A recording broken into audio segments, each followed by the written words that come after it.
Mimi ni mwalimu Anna Mwakimage, ni mstaafu wa 2016. Nilianza ualimu, nilisomea chuo cha ualimu kule Songea Matogoro, nikaletwa hapa Tanga mjini shule ya msingi Sahari. Baada ya muda mfupi nikahamishiwa Kombezi, na baadhi ya walimu wengine nimewasahau, lakini ilikuwa ni shule nzuri sana. Tulikuwa na walimu mbalimbali, walimu wakuu wengine wameshafariki, wameshatangulia mbele za haki. Kwa hiyo tulikuwa na ushirikiano mzuri, shule iliendelea vizuri, watoto walikuwa wanafaulu sana darasa la 4 na la 7. Na kweli namshukuru sana Mungu kwa siku hii ya leo, ni siku ya pekee. Wengi wenzangu ambao nimealika wenzangu walimu wameshafariki, lakini Mungu amenipa upendeleo mkubwa niendelee kumtumikia. Nashukuru kwa vijana wangu, mwenyekiti wa mtaa, wengine wote na ndugu na jamaa na marafiki na watoto wangu ambao Mungu alinijalia watoto 6. Tumeifurahia siku ni ya pekee kwa sababu namshukuru Mungu ambao ameniwezesha, amenilinda, amenitunza mpaka nimefikia siku ya leo na miaka 70. Namshukuru sana Mungu, naendelea kumtumikia Mungu, ninampenda Mungu. Asanteni sana. Mungu awabariki. Tunamshukuru Mungu, tuna celebrate mama 70 years.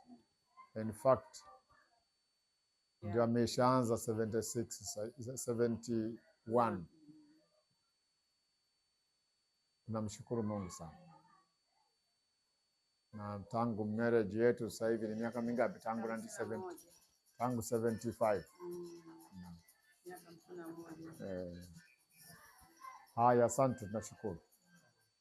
Hi everybody, my name is Esnat. I'm the first daughter of Mama Askofu Anna. For others community, they know that Mwalimu Mwakimage.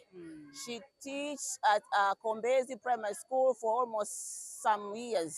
So today we are celebrating his 70th anniversary. We thank God for her life. Here we are siblings, my brother, my sister, and other family. So we thank you, the people of Kombezi, the people of Makorola. We say thank you for your support, for your contribution, and may God bless you. And we wish our mama happy 7th years birthday. I think it's okay. We love you, mama.